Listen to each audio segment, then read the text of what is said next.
장로님으로 함께 말씀을 나누겠습니다. 지난주에 이미 예고했듯이 오늘은 총회 주일로 지켜집니다. 여러분 오늘 본문 말씀 39절 말씀을 보시면 모든 백성이 보고 엎드려 말하되 여호와 그는 하나님이시로다. 여호와 그는 하나님이시로다 라고 말씀하는 것처럼 여러분 모두가 여호와가 하나님이심을 고백하고 또 우리 유천교회와 또 우리 경기노회 또 우리 대한예수교 장로회 통합 측 총회가 하나님이심을 여호와가 하나님이심을 고백할 수 있는 귀한 여러분 되시기를 바랍니다. 여러분 교회라는 것은 성도들의 모임입니다. 그래서 교회는 이런 건물은 예배당 교회는 하고 얘기하지 않고 예배당이라고 얘기하고 교회는 성도들이 모이는 것을 우리는 교회다라고 얘기해요. 그러니까 이런 건물이 없어도 성도들이 모여 있으면 그게 교회입니다. 교회는 가장 큰 결의기관이 있는데 그거를 우리는 공동의회라고 얘기해요. 공동의회는 뭐냐면 모든 세례받은 그 교회에 출석하고 있는 교인들이 전체 모여서 결정하는 기관이 공동의회라고 있습니다. 근데 공동의회가 다 모이기가 힘드니까 가장 축소해서 당회라는 조직을 만들어서 당회에서 목사와 장로들이 연합하여서 어떤 크고 작은 일들을 결정합니다.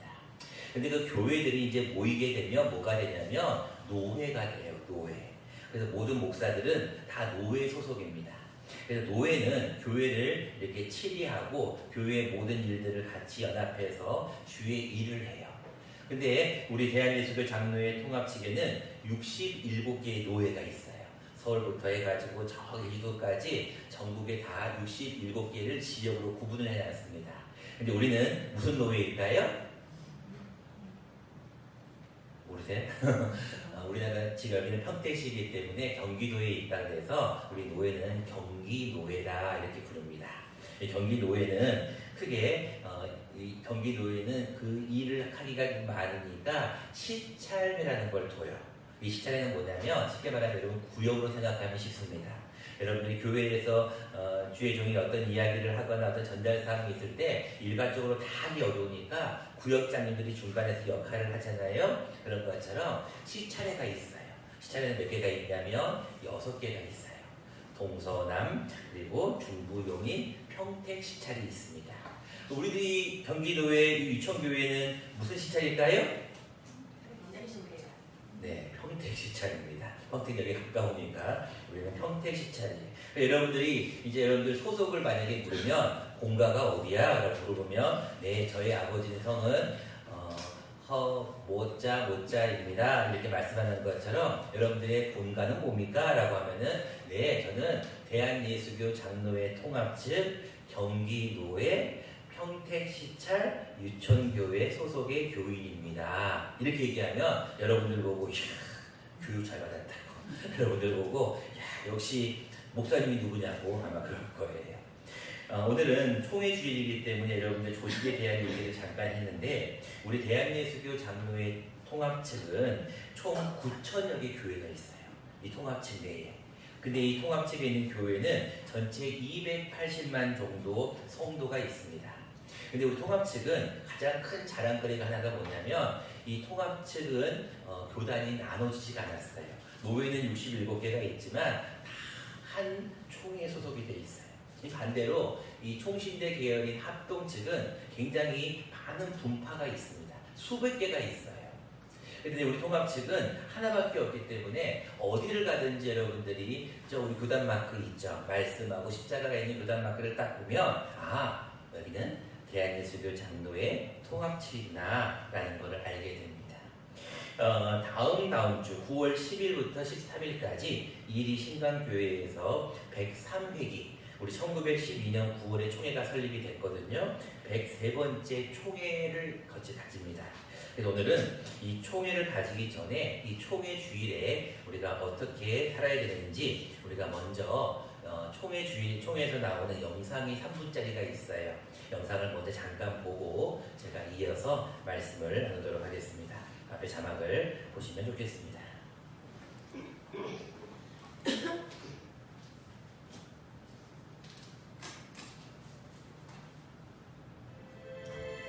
1907년 평양 대구 후 1900 1919년 3.1운동을 비롯하여 수많은 영광스러운 역사를 경험한 한국교회는 나라를 도우며 그 속에서 성장하였고 우리 총회는 민족의 동반자로 함께 해왔습니다. 지난 100회 총회에서 종교개혁 500주년과 3.1운동 100주년이라는 교회사적 시대적 상황을 고려하여 향후 4년 동안의 총회 주제의 방향을 개혁하는 교회, 민족의 희망이라는 뜻을 살려 하나의 흐름으로 나아가도록 결의하였습니다. 이런 흐름과 함께 시대적 고민을 마음에 품고 우리 교단의 103일기 주제를 영적 부흥으로 민족의 동반자 되게 하소서로 정하고 민족과 함께하는 교회로 새롭게 발돋움하고자 합니다. 1912년 9월 1일 조선예수교 장로회 총회를 시작으로 창립된 우리 총회는 하나님의 말씀인 성경과 대한예수교 장로회 헌법을 따르며 다음과 같은 사역을 감당하고 있습니다. 교단의 신앙과 신학을 정립하고 강도회와 지교회를 도우며 사회 및 국가적 문제에 기독교적 대안을 모색하고 국내외 여러 기관들과 협력하며 산하 모든 교회가 부흥할 수 있도록 정책을 세우고 지원합니다. 이를 위해 제86회 총회부터 총회주일 헌금을 시행해왔으며 이를 통해 67개 노회, 9천여 교회, 280만 성도를 섬기고 있습니다. 성도님들이 정성껏 보내주신 총회 헌금을 102회기 동안 이렇게 사용하였습니다. 103회기에는 보다 투명하게 총회 각 부서 및 산하기관 사업비로 귀하게 사용하겠습니다.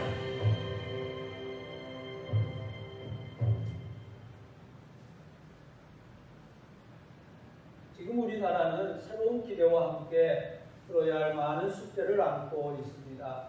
우리는 그 어느 때보다도 민족의 부흥을 위해 간절히 기도했던 하박국 선지자의 마음과 백성의 영적 부흥을 열망했던 엘리야의 열정이 필요합니다. 하나님의 관심은 하나님의 백성의 영적인 부흥에 있습니다. 하나님이 원하시는 것은 교회가 새롭게 되고 민족이 새롭게 되는 것입니다. 교회가 살아야 민족을 섬길 수 있습니다. 교회가 살아서 민족을 섬겨야 합니다.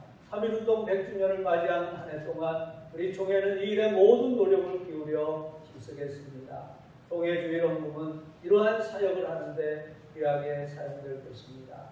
여러분의 많은 기도와 참여를 간절히 부탁드립니다. 감사합니다. 교회 안에서 성문 밖으로 민족을 섬기는 교회로 영적 부흥으로 민족의 동반자 되게 하소서.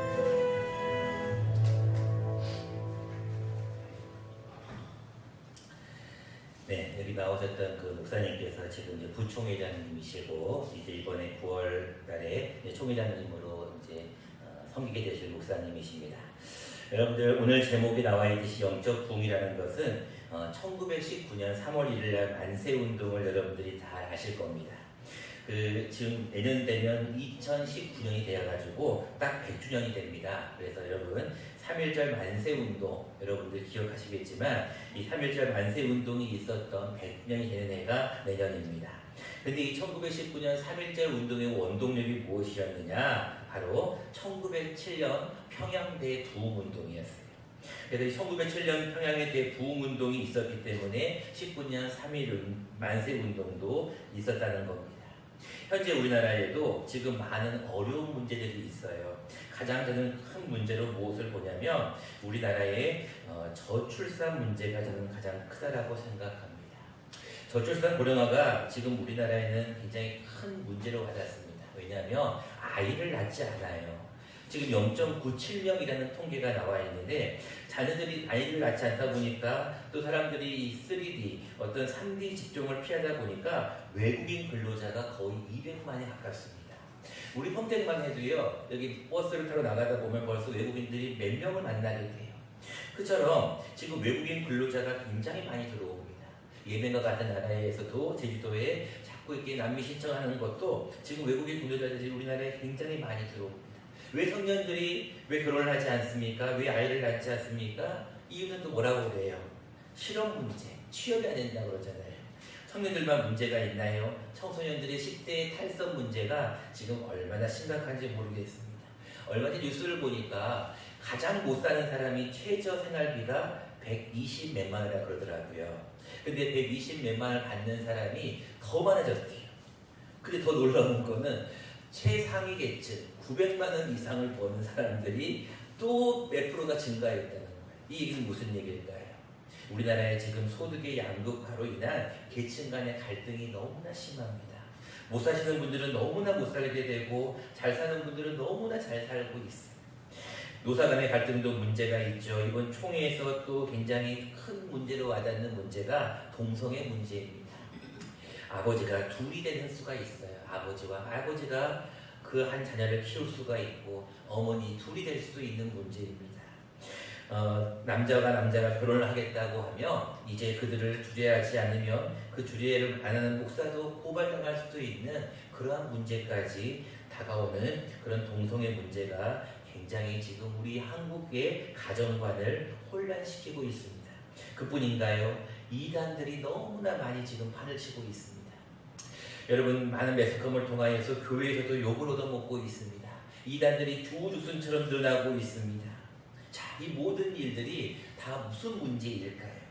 어떻게 보면 신앙의 문제이기도 하지만 어떻게 보면 영적인 문제이기도 하지만 가장 중요한 것은 우리 한 사람 한 사람, 우리 믿는 사람 한 사람의 새로운 영적인 부흥이 일어나야 될 필요가 있다는 것. 우리가 깨어있지 않고 우리가 잠자고 있기 때문에 이런 영적인 문제가 일어난다는 것을 우리가 기억해야 됩니다. 그런 의미에서 오늘 본문에도 똑같은 그런 영적인 문제가 있었어요. 그 문제가 뭐냐면 무려 3년 반 동안 비가 안 오는 거예요. 어제 여러분 뉴스를 보니까 제주도에 세상에 시간당 120mm의 비가 왔다 그래요. 어마어마했죠. 며칠 전에도 평택에도 비가 엄청나게 왔었죠. 또 여러분 며칠 전만 해도 폭염이 얼마나 기승을 부렸습니까?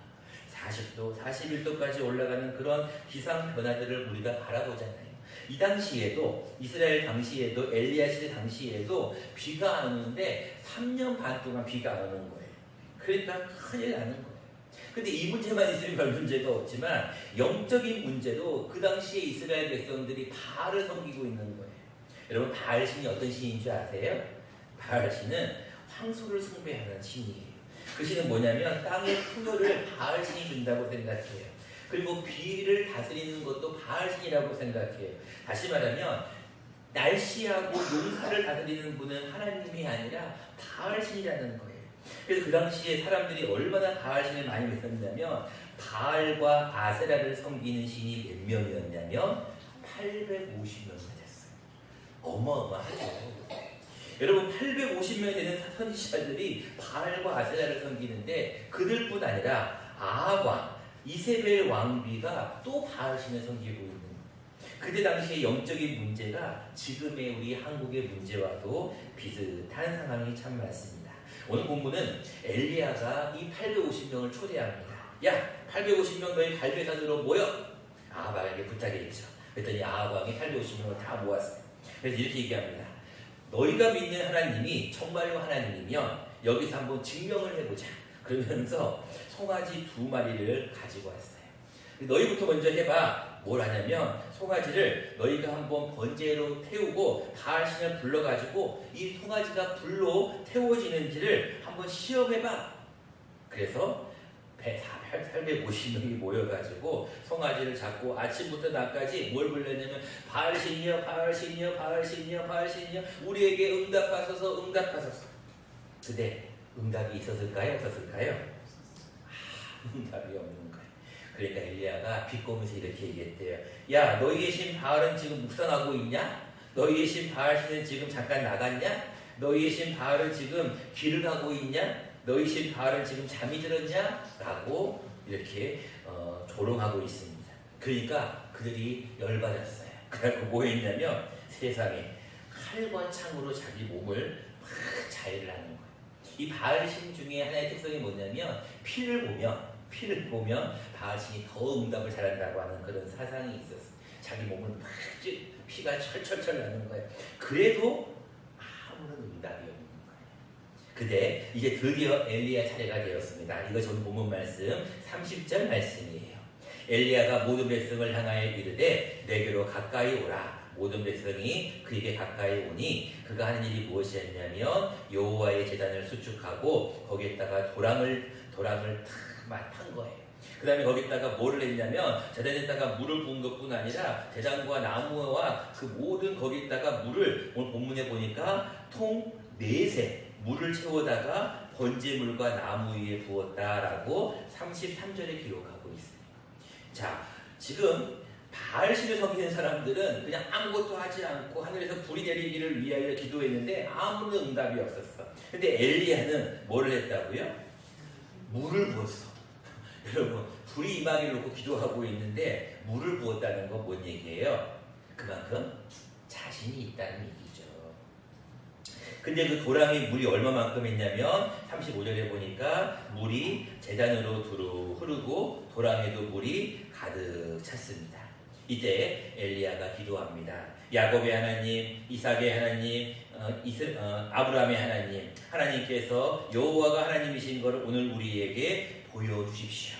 간절하게 기도했어요. 그랬더니 38절 말씀 우리 다 같이 한번 읽어볼까요? 시작. 이에 여호와의 불이 내려서 번제물과 나무와 돌과 흙을 태우고 또 도랑의 물을 핥은지라.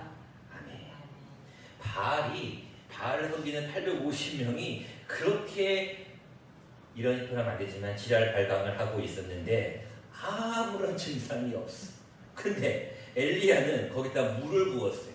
그리고 거기 하나님 앞에 기도하니까 불이 임하여가지고 번제, 나무, 돌과 흙, 그 다음에 물까지 핥아버렸다는 거예요. 그러니까 모든 백성이 보고 39절에 뭐라고 얘기합니까? 여호와 그는 하나님이시로다. 여호와 그는 하나님이시로다. 그리고 난 다음에 850명을 다 기손 시내가에 가서 죽입니다. 그리고 난 다음에 엘리야가 아방에게 얘기했죠. 보십시오. 이제 불 위에 3년 반 동안 있었던 가뭄이 해결될 것입니다. 그러면서 사환에게 가서 바다 쪽을 보라. 몇 번을 갔냐면 7번을 간 거예요. 그랬더니 나중에 손만한 구름이 일어났어요. 그래서 아방에게 얘기했죠. 야, 비가 옵니다. 비가 오니까 마차를 준비하고 가십시오 라고 하는 내용이 오늘의 본문입니다. 자, 우리가 오늘 본문을 통하여서 어떻게 하면 우리도 영적 부흥을 이룰 수 있는지 2가지 말씀만 함께 나누기를 원합니다. 첫 번째, 우리 총회가 주장하고 있는 영적 부흥으로 다시 한번 우리 민족의 동반자 되기 위해서 해야 될 첫 번째는 우리도 제단을 다시 한번 수축해야 됩니다. 특별히 무너진 제단을 수축해야 돼요. 오늘 본문 말씀 30절에 이렇게 말씀하고 있죠. 엘리야가 모든 백성에게 향하여 이르되 내게로 가까이 오라. 백성이 다 그에게 가까이 가매 그가 무너진 여호와의 제단을 수축했어요. 거기다 돌 몇 개를 세웠다고요? 12개를 취했어요. 그래가지고 하나님 앞에 이 제단에 돌을 쌓고 돌로 제단을 쌓고 제단을 돌아가며 거기다가 도랑까지 만들었어요. 여러분, 지금 우리 한국교회의 가장 큰 문제가 무엇일까요? 건물이 문제가 아니에요. 여러분, 평택만 해도 지금 새로 짓는 건물 교회가 얼마나 많은지 몰라요. 교회가 무너졌다는 것은 무너진 여호와의 제단을 수축하라는 얘기는 다른 얘기가 아니라 기도의 제단을 쌓으라는 얘기예요. 기도의 제단, 예배의 제단을 우리가 쌓아야 됩니다. 우리 한국교회가 다시 한번 일어나기 위해서 우리는 다시 한번 새벽 예배 또는 정오 예배 또 우리는 철야 예배 또 여러 가지 많은 구역 예배 또 많은 모임들과 기도회를 우리는 다시 한번 회복해야 영적인 부흥이 일어날 줄로 믿습니다. 요즘 우리 날씨가 선선해지니까 우리 유치원교회 교인들이 새벽에 참 많이 나와요.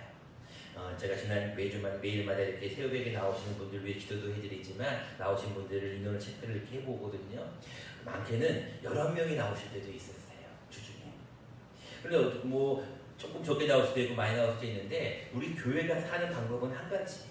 늘 모이면 예배하고 흩어지면 전도하고 이 2가지만 잘하면 교회는 부흥하는 거예요. 여러분, 교회가 왜 자꾸 어려워지냐면 교인들이 왜 자꾸 떠나냐면 한 가지. 교회가 자꾸 기도가 줄어들기 때문에 그래요. 여러분, 기도하는 교회는 하나님이 도우셔요. 여러분 쉬지 않고 기도하면 하나님은 쉬지 않고 여러분들을 도울 줄로 믿습니다. 여러분 절대로 기도의 끈을 놓아서는 안 돼요. 기도만 하면 하나님께서 도와주셔요. 우리 유천교회에도 하나님께서 도와주실 줄로 믿습니다. 다음 두 번째로 영적인 부흥을 이루기 위해서는 우리는 제단에 물을 부어야 돼요. 자, 우리가 오늘 본문 말씀을 잘 보면 왜 엘리야가 도랑을 만들었을까? 그것도 곡식종자 2세알을 둘 만한 도랑을 만들었다라고 32절에 나와 있는데, 곡식종자 2세알은 그 밑에 여러분 성경에 나와 있는 분들도 있는데 한 15리터 정도가 돼요. 제가 15리터가 얼마 정도가 되나를 가만히 생각해 보니까, 여러분 오늘 점심 식사하실 때 생수를 보시면 제일 쉬워. 생수 한 통이 몇 리터인지 아세요? 네, 제가 가서 저는 몰랐는데 자세히 보니까 18.9리터라고 적혀 있더라고요. 그러니까 거의 이 정도 한 통 정도 되는 그런 물이 흘러갈 정도의 도랑을 만드는 거예요. 도랑을 왜 만들었을까? 왜 자꾸 물을 부었을까? 아니 지금 불이 임하게 해달라고 기도하면서 왜 거기다가 물까지 그렇게 많은 물을 흘려보냈을까? 이유는 한 가지더라고요. 그 물이라는 의미는 생수, 다시 말하면 생수가 곧 무엇일까요? 말씀이에요. 말씀. 여러분, 생수의 근원 되신 여호와, 생수의 근원 되신 하나님, 생수의 근원 되신 예수 그리스도가 곧 누구이시냐면 말씀이에요. 말씀이 육신이 되어 우리 가운데 거하심에 우리가 그 영광을 보니 아버지의 독생자의 영광이요 은혜와 진리가 충만하다. 말씀이 육신이 된 게 예수 그리스도거든요. 그러니까 말씀이 곧 무엇이냐면 예수님이. 여러분, 생수는 곧 예수 그리스도이고 생수는 곧 예수 그리스도인과 동시에 생수는 곧 말씀이에요. 그러니까 여러분들 이게 연결되죠. 우리가 기도할 때 주의할 것이 뭐냐면, 말씀을 보지 않고 기도하는 기도는 위험해요. 왜 그런 줄 아세요? 대부분 다 자기의 유익을 위해 기도하거든요. 자기의 필요를 위해서 기도하거든요. 여러분 다 자기의 필요만 위해서 기도해보세요. 다 1등 해달라고 기도해보세요. 다 돈 많이 벌게 해달라고 기도해보세요. 자녀들 다 잘 되게 해달라고 기도해보세요. 여러분, 하나님은 우리의 기도를 들으시지만 말씀에 근거하지 않는 기도는 위험할 수도 있어요. 그래서 여러분들이 항상 새벽에 나오실 때 말씀을 듣고 기도하는 이유가 거기 있는 거예요. 집에서 기도하시는 분들은 가급적 말씀을 꼭 읽으시고 기도하셔야 돼요. 근데 여러분들이 말씀을 읽다 보면 잘 어려운 부분이 있기 때문에 또 주의 종이 필요한 거예요. 마찬가지로 여러분들이 우리가 다시 한번 이 물을 부으라는 것은 생수의 근원 대신 예수 그리스도, 즉 말씀이 이 제단에서 흘러나와야 돼요. 그러니까 여러분들 교회가 부흥하는 교회는 어떤 교회예요? 여러분처럼 말씀을 잘 받아먹는 사람들. 말씀을 자꾸 먹어야 돼요. 말씀을 계속 먹어야 돼요. 먹고 또 먹어야 돼요. 그러다 보면 여러분들의 믿음이 점점 성장하는 거예요. 우리 아까 이집사님이 기도하셨잖아요. 믿음은 들음에서 나고, 들음은 그리스도의 말씀이다. 사람이 마음으로 믿어 의에 이르고 입으로 시인하여 구원에 이른다라고 얘기했어. 여러분, 말씀을 자꾸 듣다 보면 여러분도 모르게 말씀이 나오게 돼 있어요. 여러분, 먹다 뭘 못 치다 보면 어떻게 돼요? 그래서 해야 되잖아요. 마찬가지. 말씀을 먹다 보면 여러분도 모르게 막 나와요. 근데 그게 막 갑자기 교육처럼 너 이거 배워야 돼, 외워야 돼 이러면은 어렵잖아요. 근데 자연스럽게 콩나물 자라듯이 계속해서 한번 나와서 말씀을 들어보세요. 말씀을 혼자 집에서 읽어보세요. 그러다 보면 말씀이 나도 모르게 나오는 줄로 믿습니다. 이제 말씀을 맺고자 합니다. 우리 오늘 총회 주일을 맞이하여서 총회는 다시 한번 영적 부흥을 통하여 민족의 동반자를 되기를 위하여 기도합니다. 올해 이제 9월달에 새로운 총회장님이 되시는 내년 9월달까지 또 1년 동안 우리 통합체 총회가 이루어지는데, 특별히 내년도에는 2019년 3.1 만세운동의 근원이 바로 1907년 대부흥운동, 영적 부흥운동이라는 걸 기억하시고, 우리 믿음의 귀한 우리 총회 소속 우리 유천교회에도 다시 한번 영적인 부흥이 일어나기를 원합니다. 그 부흥을 위해서 제단이 다시 한번 수축돼야 돼. 그 제단은 기도의 제단인 줄로 믿고, 그 기도의 제단 위에 말씀이 부어지면, 말씀이 역사하시면 하나님께서 그곳에서 성령의 큰 역사가 임하게 될 줄로 믿습니다. 고맙고 감사하신 주님, 참으로